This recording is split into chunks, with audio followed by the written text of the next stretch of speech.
देखोगे। जगत के जितने भी दृश्य हैं उन सबको प्रभु का रूप ही देखोगे,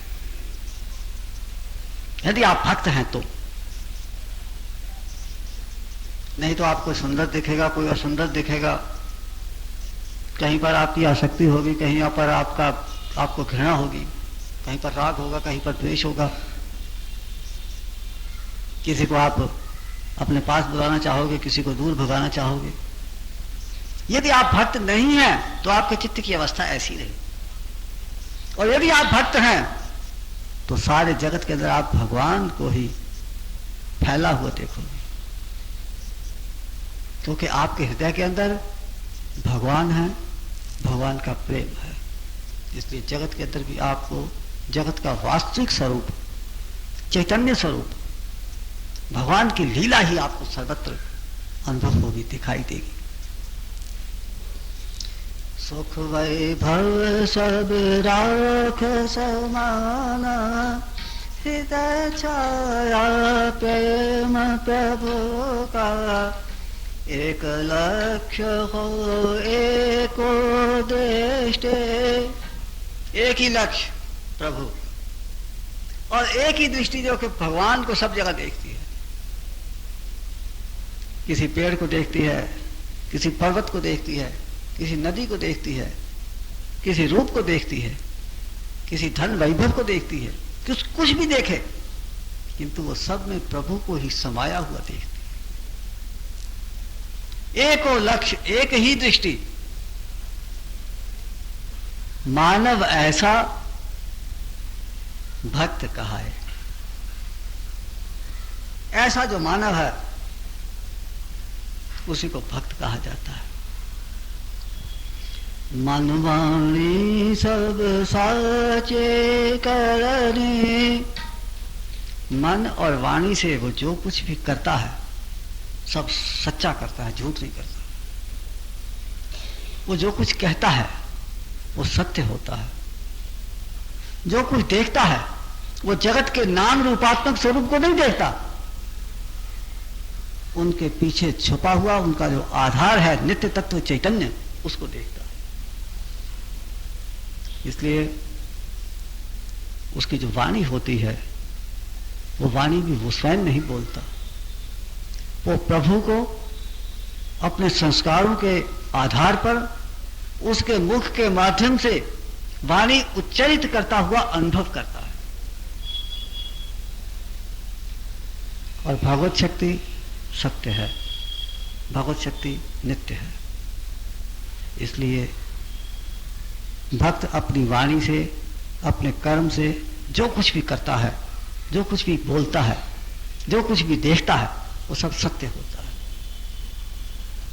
मन वाणी सब साचे करने, साचा उठन बैठन ताका। उठना और बैठना अर्थात वो जो कुछ भी करता है, उसका सोना, उसका जागना, उसका कहीं आना जाना, सब सत्य के आधार पर होता है। अर्थात वो सोता है तो ऐसा अनुभव करता है कि भगवत शक्ति की एक क्रिया निद्रा के रूप में प्रकट हुई है। भगवत शक्ति की एक क्रिया उसके पांव के माध्यम से चलने की क्रिया कर रही है, उसको बिठा रही है, उसको खड़ा कर रही है, उसको लिटा रही है, उसको बुलवा रही है। वो सब सत्य के ऊपर आधारित होकर के सब करता है, देखता है, बोलता है। झूठ का कोई काम न ताको। झूठ क्या है? माया झूठ है। और माया क्या है? जिसका कोई अस्तित्व नहीं हो, कोई तो दिखाई दे, अर्थात झूठ। उसके अंदर, भक्त के अंदर झूठ का कोई काम नहीं, क्योंकि उसके सारे कर्मों का आधार सत्य स्वरूपी चैतन्य ही होता है। मन वाणी सब साची करने, साचा उठन बैठन ताका।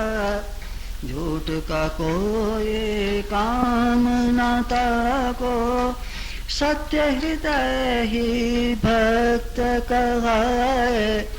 जिसके हृदय के अंदर सत्य स्वरूप चैतन्य प्रकाशित और प्रकट हो चुका है,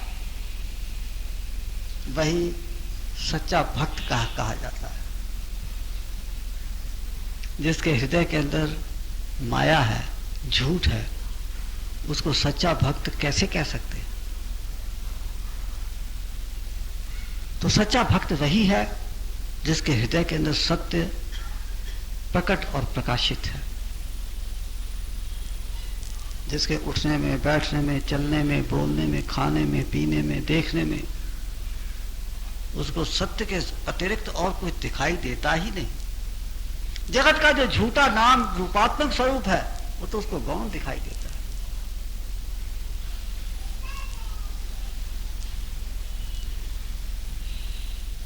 अब जो हमने लिखा है, अहंकार है विघ्न भरे, अहंकार रोके परमार्थ। अहंकार बड़ा भारी विघ्न है। अहंकार परमार्थ के मार्ग को अवरुद्ध कर देता है, रोक देता है उसे।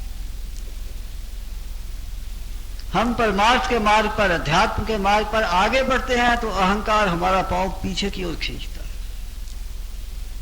हमें जगत की ओर लेके चलता है।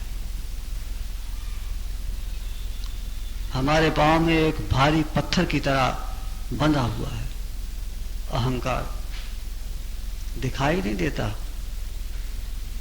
पत्थर बंधा हुआ है, बेड़ी पड़ी हुई है, किंतु दिखाई नहीं देती। और बेड़ी भी ऐसी पड़ी है कि खुलने का नाम ही नहीं लेती। कहीं दिखाई दे तो आदमी खोले भी, किंतु वो दिखाई तो देती नहीं। सूक्ष्म स्तर के ऊपर मन के अंदर एक ऐसी गठान पड़ी हुई है अहंकार की कि जीव उसी के भ्रम में भागता फिर रहा है। उसे पता भी नहीं लगता कि उसे अहंकार भगाया जा रहा है। वो अहंकार की चपेट में आ गया है, अहंकार का कैदी हो गया है। अहंकार के कहे के अनुसार जो कुछ वो कहता है वही करता है। मनुष्य को ये समझ नहीं आती, पता नहीं लगता कि तो ये एक ऐसी कैद है जिसमें से छुटकारा प्राप्त करना अत्यंत कठिन कार्य है। ये सारा जगत एक बड़ा भारी जेल खाना है और हम सब इस जेल खाने के अंदर पड़े हुए कैदी हैं। और इस जेल खाने के अंदर जो हमारा संबंध है जेल खाने के साथ, वो अहंकार रूपी गठान के कारण, भ्रम के कारण है। जितना किसी मनुष्य के चित्त में अहंकार अधिक होता है उतनी उसको लंबी सजा होती है, उतनी उसकी श्रेणी जो है वो सी क्लास हो जाती है, उतने उसको कष्ट अधिक होते हैं, उतना उसको दुख, जगत अधिक दुख देता है। जगत सुख दुख कुछ नहीं देता, सुख दुख देता है अपने मन के संस्कार। अपने मन के संस्कार ही जगत में सुख दुख के रूप में हमारे समक्ष प्रकट होते हैं, अनुकूलता और प्रतिकूलता के रूप में प्रकट होते हैं, मान और सम्मान अपमान के रूप में प्रकट होते हैं। ये सब अपने मन के संस्कार। जो इस बात को समझ लेता है कि जितने भी सुख दुख मुझे प्राप्त होते हैं वो अपने संस्कारों के कारण हैं। कोई मनुष्य, कोई पदार्थ, कोई परिस्थिति, कोई दृश्य उसमें कारण नहीं है। ये केवल माध्यम है, कारण अपने संस्कार। तो भक्त इस बात को समझता है और समझ करके उसका व्यवहार एकदम बदल जाता है।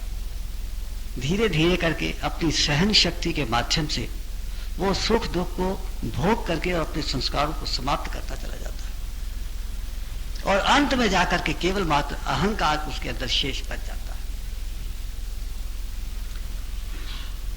फिर उसे अहंकार ऐसे दिखाई देता है अपने चित्त के अंदर रखा हुआ, जैसे ये मेरे सामने रखा हुआ माइक मुझे दिखाई दे रहा है। जिस प्रकार से ये माइक मुझे स्पष्ट दिखाई दे रहा है, इसी प्रकार चित्त के अंदर रखा हुआ अहंकार भी भक्त को स्पष्ट दिखाई देता है। और उस अहंकार से फिर पीछा छुड़ाने की उसके मन के अंदर उत्कंठा होती है, और उस अहंकार को वो प्रभु चरणों की अर्पित कर देता है। किंतु कैसे? प्रेम हृदय से। अपने हृदय के अंदर भगवान के प्रति अपार प्रेम को भरकर वो अपने को भगवान के चरणों में चढ़ा देता है। अहंकार से विघ्न है भारे, अहंकार रोके परमार्थ, अहंकार ही जगत बना है। जगत क्या है? आपका अहंकार है। आपका अहंकार, आप अपने चित्त में जिस प्रकार के संस्कार लपेटे हुए होता है, उसी प्रकार का आपको जगत दिखाई देता है, उसी प्रकार के आपके सुख दुख आपके सामने आते हैं, उसी प्रकार की अनुकूलता प्रतिकूलता, यश अपयश, मान अपमान, जो कुछ भी आपके सामने आता है, सब आपके अपने चित्त के स्थिति के अनुरूप ही आपके सामने आता है। तो अहंकार ही जगत का रूप धारण करके आपके चित्त के अनुसार, चित्त के अनुरूप आपके समक्ष उपस्थित होता है। अहंकार ही जगत बना है, अहंकार तज प्रेम हरि से। अब अहंकार को छोड़ो। कैसे? प्रेम हरि से। अपने हृदय के अंदर भगवान का प्रेम भरो, ताकि आपके चित्त में से अहंकार निकल जाए। आपने देखा होगा एक कुंड के अंदर गंदा पानी भरा हुआ है, उसके अंदर आप निर्मल जल की धारा छोड़ दो, धीरे धीरे करके उसका जो गंदा पानी है वो बाहर बहता चला जाएगा, और कोई समय ऐसा आएगा जब कुंड के अंदर निर्मल जल। तो यदि आप ये चाहते हैं कि हम अपने हृदय के अंदर से अहंकार को समाप्त करें, तो उसका उपाय क्या? लोग पूछते हैं कि अपने चित्त के अंदर के जो विकार हैं, काम क्रोध लोभ इत्यादि, अहंकार इत्यादि, इनको समाप्त करने का उपाय क्या है? तो कहते हैं कि उसका उपाय तो बड़ा सरल है। अपने हृदय के अंदर भगवान का प्रेम भरते चले जाओ, भगवान का गुणगान करो, भगवान के नाम का जप करो, भगवत संबंधी साहित्य का अवलोकन करो, सत्संग करो, अपने घर के अंदर सर्वत्र भगवान के चित्र सजा करके रखो, दीवारों के ऊपर उनको प्रदर्शित करो, भगवान के बारे में चिंतन करो, मनन करो, भगवत चर्चा सुनो। धीरे धीरे आपके मन के अंदर प्रेम पैदा होता जाएगा। भगवान का प्रेम जैसे जैसे आपके हृदय के अंदर बढ़ता चला जाएगा, वैसे वैसे निर्मल जल की तरह आपके चित्त रूपी कुंड के अंदर वो निर्मल जल तो बढ़ता चला जाएगा, और मलिन गंदा जल धीरे धीरे करके बाहर बहता चला जाएगा। ये करना इतना आसान तो नहीं है, क्योंकि हम भगवान का प्रेम भरने के लिए मन में उद्यत होते हैं, कुछ देर परिश्रम भी करते हैं, फिर जगत की वासना विषय हमें हमारे मन को अपनी ओर खींच के ले जाते हैं। हम निरंतरता बनाए नहीं रख सकते, इसलिए साधना, भगवान का गुणगान, भगवान का नाम जप, भगवान को प्राप्त करने के लिए जो भी आपके पास साधन हो, उसको निरंतर और दीर्घ काल तक करने की आवश्यकता है। सत दीर्घ काल निरंतर ये सत्कार सेवितो दृढ़। योग दर्शन ने कहा कि एक तो लंबे समय तक दीर्घ काल तक, और दूसरे तैल धारावत निरंतर, जिस प्रकार से तेल की धारा बंधी हुई नीचे गिरती है। जल की धारा नहीं कहा, क्योंकि जल की धारा फट करके टूट करके नीचे गिरती है। तेल की धारा बंधी हुई डोरी की तरह ऊपर से नीचे तक गिरती है। तो जिस प्रकार से तेल की धारा बंधी हुई ऊपर से लेकर के नीचे भूमि तक गिरती चली जाती है, इसी प्रकार से आपकी साधना भी निरंतर चलती रहे। और फिर सत्कार सेविता, श्रद्धा पूर्वक, प्रेम पूर्वक, सत्कार पूर्वक, निरंतर और दीर्घ काल तक साधना करने पर आपकी साधना दृढ़ भूमि होगी, पक्की बुनियाद होगी, पक्की बुनियाद के ऊपर महल खड़ा होगा। तो यहां कहा अहंकार हे विघ्न भारे, अहंकार रोके परमार्थ, अहंकार ही जगत बना है, अहंकार तज। कैसे? प्रेम हरि से। अपने हृदय के अंदर हरि का प्रेम भरते चले जाओ, निरंतर भरते चले जाओ। धीरे धीरे करके आपके चित्त के अंदर का, चित्त रूपी कुंड के अंदर का गंदा पानी बहता चला जाएगा, उसके साथ कुछ निर्मल जल भी निकलता जाएगा, किंतु अंत में कुंड के अंदर निर्मल जल रह जाएगा और गंदा पानी सब बाहर निकल जाएगा।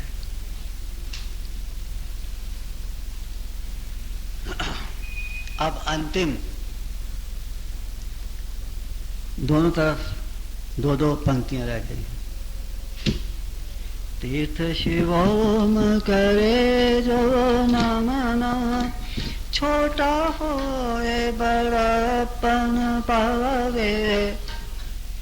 जो नम्न करता है, नीचे होता है, वो अपने अहंकार को गुरु चरणों में, भगवत चरणों में अर्पण कर देता है। और जितना वो अहंकार को अर्पण करता चला जाता है, उतना वो बड़ा बनता चला जाता है। वास्तव में अभिमान हमको बड़ा नहीं बनाता, छोटा बनाता है। जितना हमारे अंदर अहंकार अधिक होगा, उतने हम छोटे होते जाएंगे, उतने हम सीमा में आते जाएंगे। जितना अधिक हम सीमा के अंदर आएंगे, उतने हम सीमा के अंदर बंधते चले जाएंगे। और जितना हम अहंकार का त्याग करते जाएंगे, उतने हम असीम, अनंत होते चले जाएंगे। तो जो छोटा होता है, अर्थात जो सीमा के अंदर होता है, जो अहंकार युक्त होता है, वो अहंकार का त्याग करने पर उतना बड़ा हो जाता है, अनंत हो जाता है, असीम हो जाता है। तीर्थ शिवोम करे जो नमना, जो वंदन करता है, प्रार्थना करता है, नमन करता है, गुरु चरणों पर अपना शीश रखता है, भगवान के समक्ष नतमस्तक होता है, वो छोटा होता हुआ भी धीरे धीरे करके बड़ा बनता चला जाता है। अर्थात उसके चित्त के अंदर के सब विकार निर्बल होते जाते हैं। काम क्रोध अभिमान तजेव, काम क्रोध और अभिमान को वो छोड़ देता है। वो छोड़ देता है ऐसा नहीं, काम क्रोध और अभिमान उसके छूटते चले जाते हैं। काम क्रोध और अभिमान ऐसे हैं कि छोड़ने पर नहीं छूटते, ये तो अपने आप छूटते हैं। आप इनको जितना छोड़ना चाहोगे, उतना ही आपको कस के पकड़ेंगे, और जितना आप भगवान को पकड़ोगे, उतना ही आपको छोड़ते चले जाएंगे।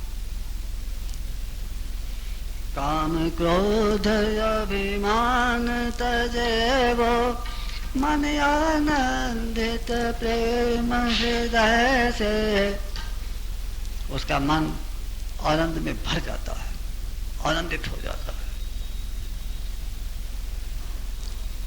अब इधर की भी अंतिम पंक्ति पढ़ देता हूं। तीर्थ शिवोम मेरे गुरुदेवा, साची करनी मोहे दीजो। करनी का अर्थ है कर्म। मैं जो कुछ भी करता हूं वो सब मेरी करनी है। तो साची करनी अर्थात मैं जो कुछ भी करूं वो सत्य हो, वो सत्य पर आधारित हो, उससे सत्य दिखाई दे, उससे सत्य प्रकट हो, उसकी भूमि जो है वो सत्य के ऊपर टिकी हुई। तीर्थ शिवोम मेरे गुरुदेवा, साची करनी मोहे दीजो, साचा सो जो साच समाए। सच्चा कौन है? सच्चा वो है जो सच्चे के अंदर समा जाता है। और सच्चा कौन है? केवल मात्र एक परमात्मा ही सत्य है, बाकी सारा जगत मिथ्या है। सत्य केवल मात्र एक परमात्मा है। और सत्य भगत, सच्चा भगत कौन है? जो इस मिथ्या जगत को छोड़कर सत्य स्वरूप परमात्मा के अंदर विलीन हो जाता है, वो सच्चा भक्त है। साचा सो जो सत्य समाए, साचा ऐसा भक्त कहाए। ऐसा जो सच्चा होता है वही भक्त कहलाता है। वैसे अपने आप को तो दुनिया भक्त मानती है। जो भी थोड़ी कोई साधना करता है, कुछ भगवान, कुछ भक्त जैसा स्वरूप बना करके रखता है, टीका लगाता है, मंदिर जाता है और भक्त जी कहलवाता है, अपने आप को भक्त जी मानता है। किंतु साचा भक्त वही है जो अपने हृदय के अंदर दीनता का भाव भरता है, जिसके हृदय में दीनता का भाव है, दीन भाव है, दैन्य भाव है, किंतु अपने मन का जो स्वामी है और प्रभु का दास है, वही सच्चा भक्त है। तो ये तो सत्संग का समय समाप्त हो गया। अब थोड़ी सी व्यवहारिक चर्चा करते हैं, एक 10-5 मिनट के लिए।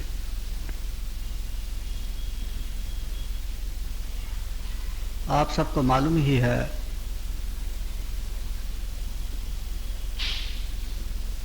कि 11 तारीख शनिवार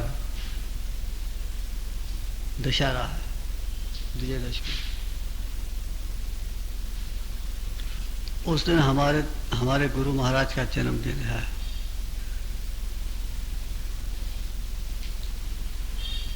और उसी दिन हमारी नई कुटिया का वास्तु पूजन है।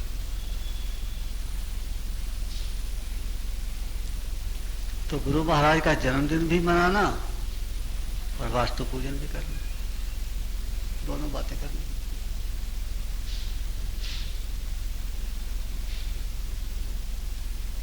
तो पहले तो हम गुरु महाराज का जन्मदिन जब मनाते थे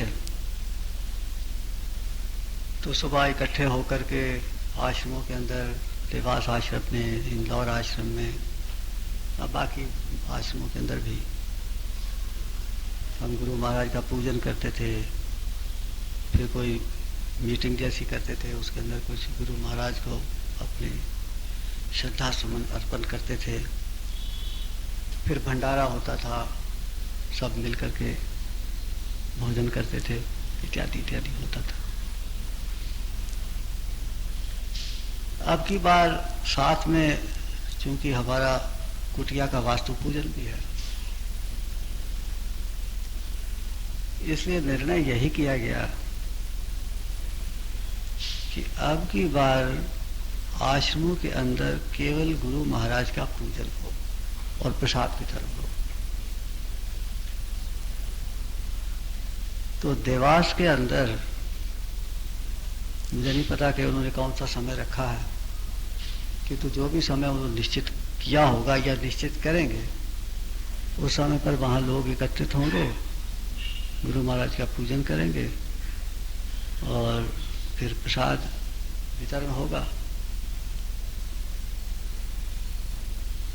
और भंडारा जो है और जो सभा है वो आश्रम पर नहीं होगी, वो हमारी कुटिया पर होगी।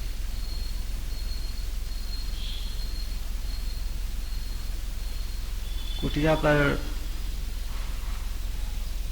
एक तो वास्तु पूजन तो होगा ही होगा, कुछ पूजन एक दिन पहले हो जाएगा और कुछ पूजन दूसरे दिन सुबह होगा। मैं सोचता हूँ कि हवन दूसरे दिन होगा। हवन दूसरे दिन होगा। हवन विजयदशमी को प्रातःकाल होगा। उसके बाद फिर जो भी विधि विधान है उसके अनुसार वो सब करेंगे वहां पर, और ये सब कुछ 11 बजे तक निपट जाएगा। और 11 बजे के बाद फिर प्रसाद वितरण होगा और उसके बाद फिर भोजन होगा। भोजन के बाद फिर चाय तो होती है, चाय होगी, और उसके बाद फिर शाम के समय सभा जैसी होगी जिसके अंदर की भजन होंगे। कुछ मैं भी थोड़ा बहुत कह दूंगा।